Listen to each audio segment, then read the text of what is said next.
রাজধানীর foreign service একাডেমিতে আজ বুধবার বিকেলে সংবাদ ব্রিফিংয়ে কথা বলেন আইন উপদেষ্টা অধ্যাপক আসিফ নজরুল এবং পরিবেশ, বন ও জলবায়ু পরিবর্তন উপদেষ্টা সৈয়দা রেজওয়ানা হাসান। সংস্কার কমিশনগুলোর দেওয়া সুপারিশ নিয়ে রাজনৈতিক দলগুলোর সঙ্গে সরকারের আলোচনা শুরু হবে ফেব্রুয়ারি মাসে। আজ বুধবার বিকেলে রাজধানীর ফরেন সার্ভিস একাডেমিতে সংবাদ ব্রিফিংয়ে আইন উপদেষ্টা অধ্যাপক আসিফ নজরুল এবং পরিবেশ, বন ও জলবায়ু পরিবর্তন উপদেষ্টা সৈয়দা রেজওয়ানা হাসান এ তথ্য জানান। এ সময় স্থানীয় সরকার, পল্লী উন্নয়ন ও সমবায় উপদেষ্টা আসিফ মাহমুদ সজীব ভূঁইয়া, প্রধান উপদেষ্টার প্রেস সচিব শফিকুল আলম উপস্থিত ছিলেন। এর আগে আজ বেলা 11:30টার দিকে 4 সংস্কার কমিশনের প্রধান ও অন্য সদস্যরা রাজধানীর তেজগাঁয়ে প্রধান উপদেষ্টার কার্যালয়ে প্রধান উপদেষ্টা অধ্যাপক মোহাম্মদ ইউনূসের কাছে প্রতিবেদন জমা দেন। এই 4 সংস্কার কমিশন হলো সংবিধান, নির্বাচন ব্যবস্থা, দুর্নীতি দমন কমিশন ও পুলিশ সংস্কার কমিশন। এ বিষয়ে সংবাদ ব্রিফিংয়ের আয়োজন করা হয়।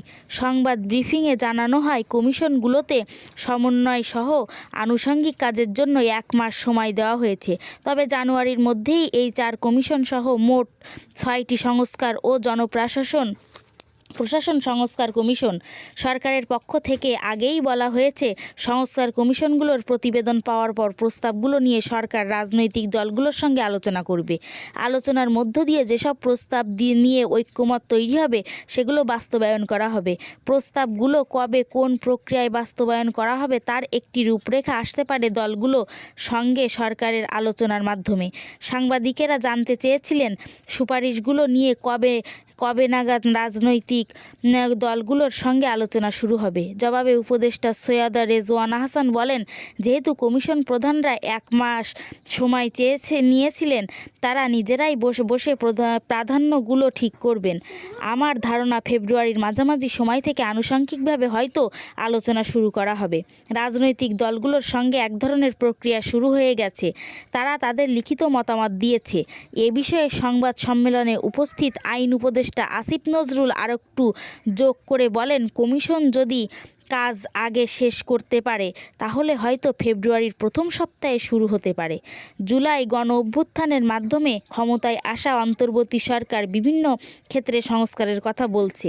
এর অংশ হিসেবে 2 ধাপে মোট 11টি সংস্কার কমিশন গঠন করা হয়। এর মধ্যে গত অক্টোবরের প্রথম সপ্তাহে গঠন করা হয় নির্বাচন ব্যবস্থা সংস্কার কমিশন, পুলিশ প্রশাসন সরকার সংস্কার কমিশন, বিচার বিভাগ সংস্কার কমিশন, দুর্নীতি দমন সংস্কার কমিশন।